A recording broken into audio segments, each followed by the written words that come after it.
സംസ്ഥാനത്ത് നാളെ മുതൽ അനിശ്ചിതകാലത്തേക്ക് റേഷൻ കടകൾ അടച്ചിടും. ആവശ്യങ്ങൾ അംഗീകരിക്കാതെ കടയടപ്പ് സമരത്തിന് പിന്നോട്ടില്ലെന്ന് വ്യാപാരികൾ. റേഷൻ വിതരണം തടസ്സപ്പെട്ടാൽ നിയമ നടപടി ഉണ്ടാകുമെന്ന മുന്നറിയിപ്പുമായി ഭക്ഷ്യ കമ്മീഷൻ. സമരത്തെ നേരിടാനുള്ള മാർഗം ആലോചിക്കുകയാണ് സർക്കാർ. വേതന പാക്കേജ് പരിഷ്കരണം, ക്ഷേമനിധി തുടങ്ങിയ ആവശ്യങ്ങൾ ഉയർത്തിയാണ് നാളെ മുതൽ അനിശ്ചിതകാലത്തേക്ക് റേഷൻ കടകൾ അടച്ചിടുന്നത്. 2018 നടപ്പിലാക്കിയ വേതന പാക്കേജിൽ മാറ്റം ഉറപ്പു നൽകിയത് മുഖ്യമന്ത്രി.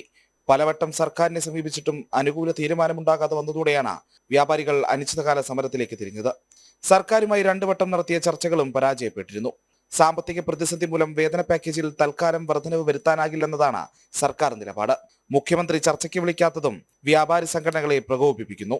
വാതിൽപ്പടി വിതരണക്കാരുടെ സമരം ഒത്തുതീർപ്പാക്കിയെങ്കിലും തിങ്കളാഴ്ച മുതൽ സംസ്ഥാനത്തെ റേഷൻ വിതരണം പൂർണ്ണമായും സ്തംഭിക്കുമെന്നതാണ് നിലവിലത്തെ അവസ്ഥ. ഇതിനിടയിൽ റേഷൻ വ്യാപാരികളുടെ സമരത്തിനെതിരെ സംസ്ഥാന ഭക്ഷ്യ കമ്മീഷൻ രംഗത്ത് വന്നു. റേഷൻ വിതരണം തടസ്സപ്പെട്ടാൽ നിയമ നടപടി ഉണ്ടാകുമെന്നാണ് മുന്നറിയിപ്പ്. അർഹതയുള്ള റേഷൻ ഉപഭോക്താക്കൾക്ക് ഭക്ഷ്യധാന്യം ലഭിക്കുന്നത് തടസ്സപ്പെടുത്തുന്ന ഏതൊരു നടപടിയും ഗൗരവത്തോടെ കാണുമെന്നും കമ്മീഷൻ പുറത്തിറക്കിയ പ്രസ്താവനയിൽ പറയുന്നുണ്ട്. ജനം, തിരുവനന്തപുരം.